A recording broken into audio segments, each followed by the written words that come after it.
نیت یہ نہ ہو کہ لوگ ہم کو اچھا کہیں، چلے جائیں گے آ جائیں گے تو لوگ ہماری عزت کریں گے نا۔ عزت تو اللہ تعالیٰ اپنے گھر کی برکت سے تمہیں عطا ہی کر دے گا۔ بے شک، سبحان اللہ۔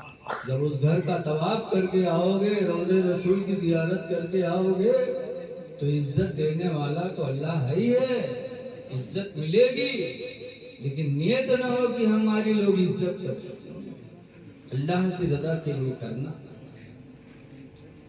ورنہ قرآن کے بعد سب سے بڑی کتاب اسلام کے اندر ہے، اس کتاب کا نام ہے بخاری شریف۔ صحیح مسلم، بے شک۔ اس بخاری میں بہت موٹی کتاب ہے، اتنی موٹی، اتنی چوڑی، اتنی لمبی، 2 جلدوں میں۔ سب سے پہلے جو حدیث امام بخاری نے لکھا ہے، حدیث پڑھنے سے پہلے انہوں نے لکھ دیا ایک حدیث، عن عمر بن الخطاب قال قال رسول اللہ صلی اللہ علیہ وسلم۔ حضرت عمر بن خطاب رضی اللہ تعالیٰ عنہ سے روایت ہے، فرماتے اللہ کے رسول نے ارشاد فرمایا، انما الاعمال بالنیات، بے شک عملوں کا دار و مدار نیت پر ہے، نیتوں پر ہے۔ امام بخاری نے اس حدیث کو اس لیے پہلے لکھا تھا کہ حدیث پڑھنے سے پہلے نیت صحیح کر لینا، اس لیے نہ پڑھنا کہ لوگ ہم کو حافظ الحدیث کہیں گے، اس لیے نہ پڑھنا کہ لوگ ہم کو محدث کبیر کہیں گے یا محدث صغیر کہیں گے یا محدث کہیں گے، نہ، امام بخاری نے حدیث پہلے لکھ کر کے نیتوں کو ظاہر کر دیا کہ حدیث نبی کی پڑھنے کے لیے پہلے نیتوں کو درست کر لیا۔ تو حج اور عمرہ یہ بھی رضا الہی کے لیے ہونا چاہیے، ورنہ اللہ تعالیٰ ہم سب کے نیتوں کی اصلاح فرمائے۔ نیتیں آج کل بڑی گڑبڑ ہوتی ہیں۔ آپ نے سنا ہوگا مولانا عبد المصطفیٰ اعظمی علیہ رحمہ نے لکھا ہے کہ 2 مسافر جا رہے تھے کہیں، راستے میں ملاقات ہو گئی، دعا سلام، اس کے بعد ایک صاحب پوچھے بھائی صاحب آپ کا نام کیا ہے؟ تو کہا حاجی عبد الرحیم۔ بیچارے چپ رہ گئے۔ پھر حاجی عبد الرحیم مجھ سے پوچھیں کہ بھیا آپ کے کیا نام ہے؟ تو کہے نمازی عبد الکریم۔ تب حاجی چونکے، نمازی عبد الکریم کہا ہے؟ تم زندگی میں ایک حج کیے ہو، ایک دفعہ گئے ہو، تو تم حاجی بتاؤ تو حاجی عبد الرحیم؟ ہم روزانہ 5 گانا نماز پڑھتے ہیں تو ہم نمازی عبد الکریم نہیں بول سکتے۔ تو حاجی صاحب چپ۔ اب عبد الکریم نے ڈانٹا، اب آپ کو شرم نہیں آتی ہے؟ آپ سے میں نے نام پوچھا تھا تو آپ عبد الرحیم بتاتے، حاجی کیوں لگایا؟ اس کا مطلب حج اسی لیے کیا ہے کہ تم ڈھنڈورا پیٹو دنیا میں۔ ابھی 4 دن پہلے نیپال سے ایک فون آیا میرے پاس، السلام علیکم، السلام، ہاں بھائی کون بول رہے ہیں؟ حاجی بول رہے ہیں نیپال سے۔ ہم نے کہا کون کہ نیپال کے حاجی؟ ہم کہا جائے حاجی نیپال میں ہے، دنیا میں بہت حاجی ہے، نیپال میں حاجی بہت ہے، نام بتایا آپ نے؟ تب کہیں حاجی براتی، حاجی بول رہے ہیں، حاجی بول رہے ہیں، لاگت ہے بالکل پکا کرایا ہے کہ ہمارا حج سب قبول ہے۔ کیوں بول رہے ہو حاجی حاجی حاجی؟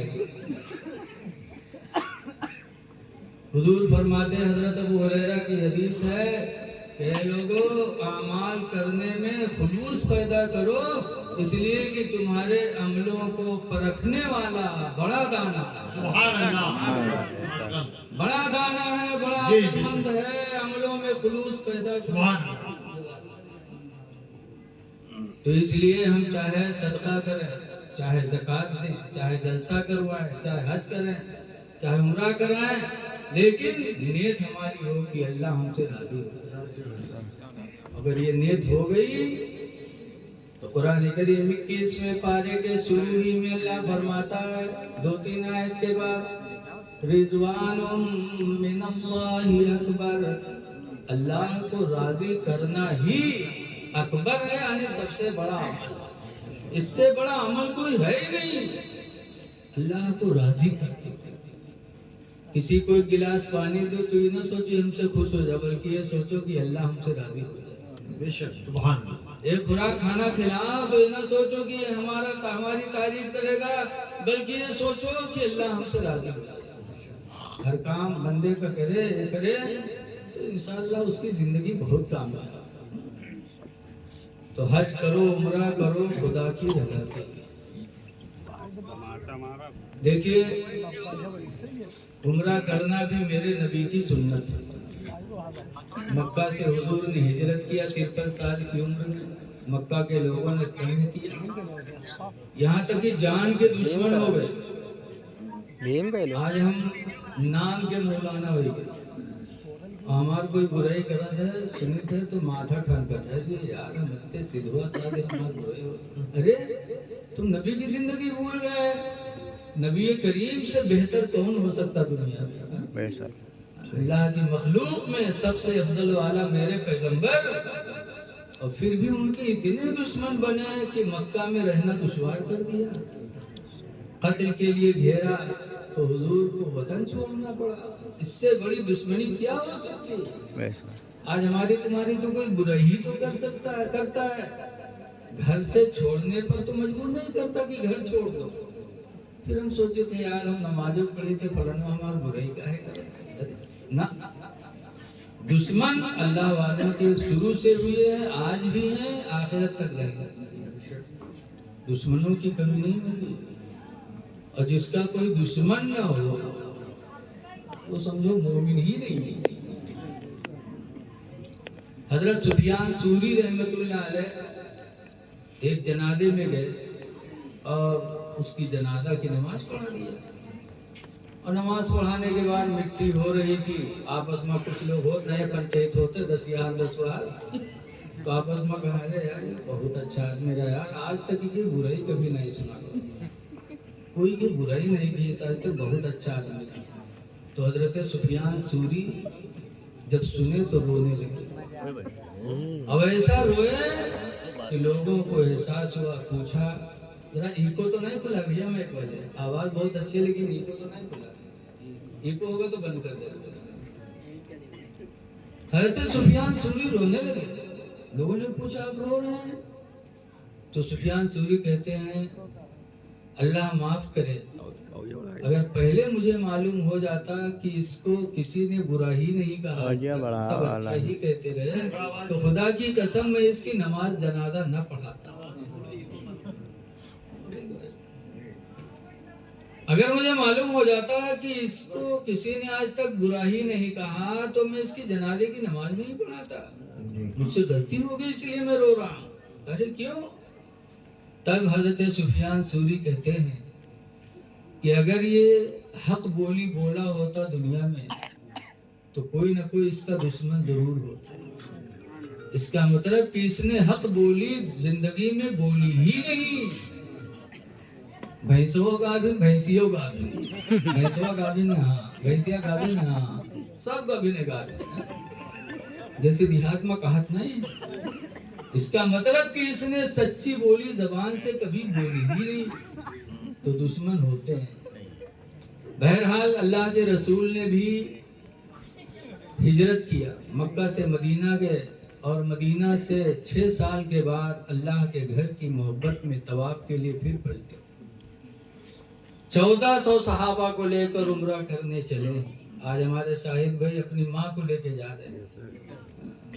سرکار 1400 صحابہ کو لے کے چلے تھے، لیکن لوگوں نے صلح حدیبیہ ایک جگہ ہے مکہ سے پہلے روک دیا، کہا نہیں جا سکتے اس سال. مکہ کے لوگوں نے روک دیا کہ اس سال واپس جاؤ. جاسوس وہاں بیٹھے تھے تو حضور نے اپنے داماد حضرت عثمان غنی سے کہا، عثمان داماد تھے، کہا جاؤ مکہ جاؤ، لوگوں سے پوچھو کیا معاملہ ہے. میں عمرہ کے لیے آیا ہوں، کسی سے جنگ لڑنے نہیں آیا ہوں، اللہ کے گھر کا طواف کرنے آیا ہوں. جا کے پوچھو کیا معاملہ ہے. حضرت عثمان غنی مکہ آئے، مکہ کے سرداروں سے ملاقات کیا. کہا کیا ہوا؟ میرے پیغمبر اللہ کے گھر کے طواف کے لیے مدینے سے نکلے ہیں.